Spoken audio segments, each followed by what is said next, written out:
Yo, what's the deal? You know what I'm saying? It's your boy Cartier. You in Cartier World. Today, we got another reaction video, bro. You already know. It's just that simple. Man, I'm going to need y'all to like, comment, and subscribe, bro. Like, comment, and subscribe. We need 5,000 subs like yesterday. So run that up. I appreciate y'all. I see y'all running them numbers up. Man, just keep doing it. Keep doing y'all thing today. 2PAC'S wife house was broken into. Sheesh. They stole her jewelry, and it was only one person with a key. You know what I'm saying? So let's get to that. We got a lot of questions, man. That's a crazy, crazy story, man. RIP Tupac, but let's log into it. Night podcast, right? And he was speaking on, Keisha Moore's Tupac ex-wife. And, he said that Keisha Morris, Tupac ex-wife. Okay, got it. if it wasn't for Keisha Moore's, Tupac, he would have never been on death row. We would have never got All Eyes on Me, and we would have never got none of them Tupac hits. How you feel about him saying that? You agree? I believe that I think she definitely played a part getting Pac out of prison, meaning by contacting, Suge. A lot of people don't know. I don't know if I said it before in your show, but Suge wanted to sign Pac before. Nah, you never told me that.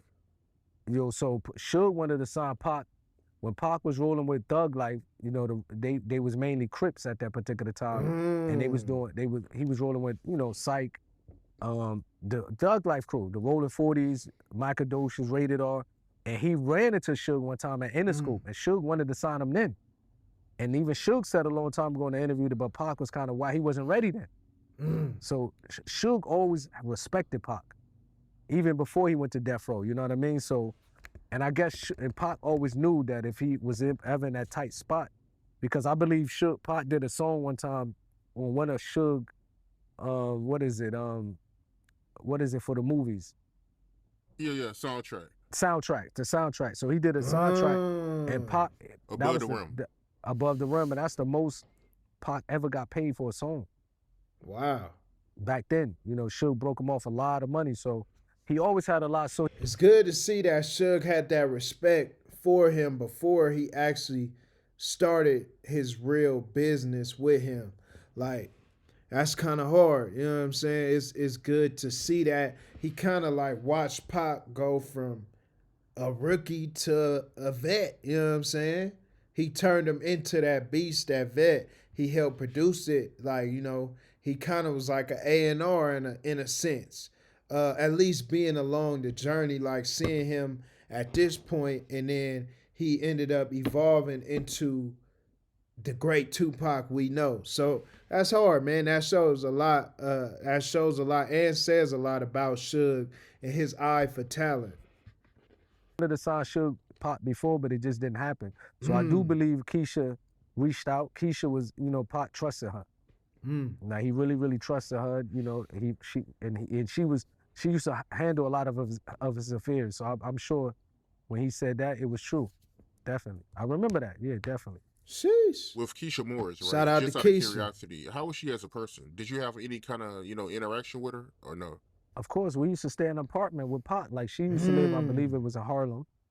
And we literally stayed in her, whenever we come to New York, myself and the rest of the Outlaws, because Pac used to stay in her apartment in Harlem. And I remember he used to walk around the neighborhood like it's nothing. Everybody speaking to him, like, and he was already Pac. Sheesh. He was already Tupac, standing in Harlem at her apartment, walking around in the neighborhood. Everybody in the corner store was speaking to him, the dudes on the corner, you know what I mean? And I remember she was a very good person, though, very, like, quiet, stood to herself. Well put together, educated, and like, she wasn't no street girl. She was educated. I forgot where. That's good. Like, Tupac had that in a woman around him. Someone who was smart and could keep him kind of grounded, quiet, like just kind of good for him. Not a street girl, not somebody who was kind of leading him in the wrong direction. And that's love. You know what I'm saying? She letting Pac stay there in New York. When he blown up, she probably blew up her. He probably blew up her spot. You know what I'm saying? A lot of people were, they knew who she was because of Pac. And that was high profile for somebody who want to be low-key. Even her extending her home to his artists, the Outlaws, and letting them stay there. Like that's real love. So that's hard, man. Shout out to Keisha.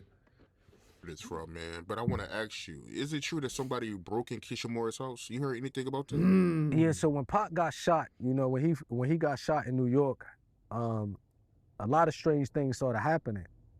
And one day Keisha come home and she was like, somebody took all my jewelry from my house and took everything, but they didn't break in the house. They used the key.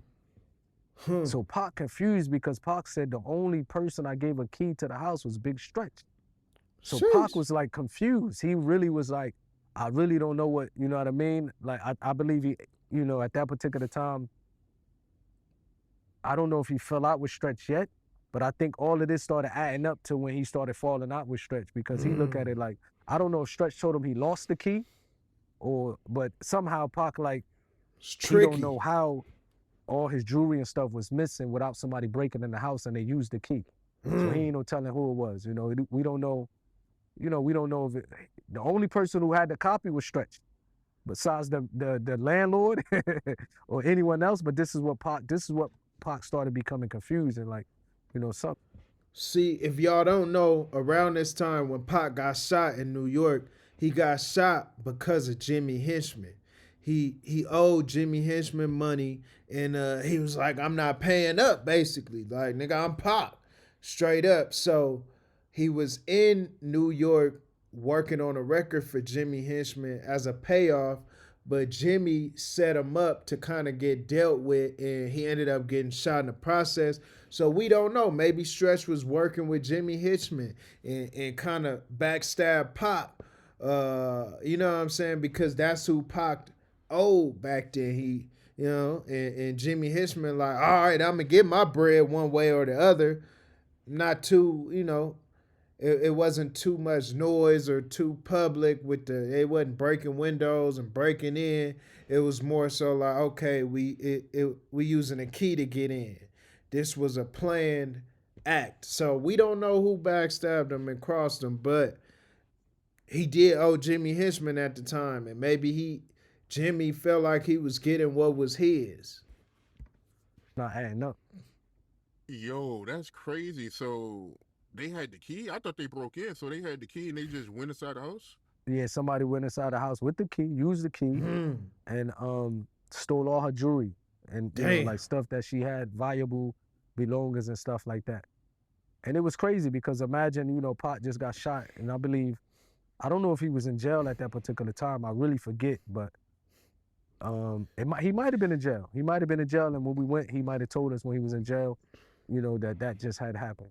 Wow. And he said the only person that had a key was Stretch, outside of Keisha Moore's, of course. Pac said the only one, he was like, man, the only person who had a copy of the key that I gave to was Stretch.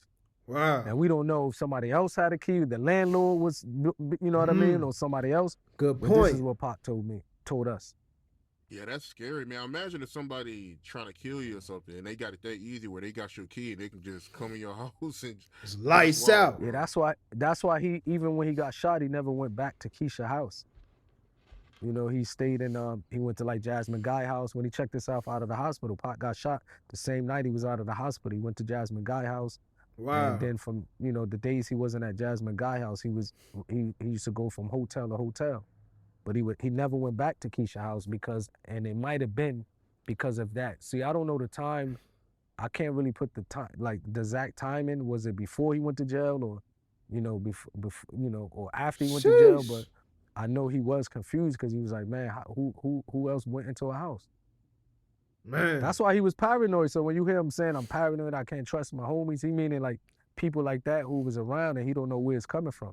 You know what I mean? Like, I don't know how true it is, man. But I heard one of the interviews of the guys who was like, man, the Dexter dude who was supposed to shot Pac or whatever robbed him.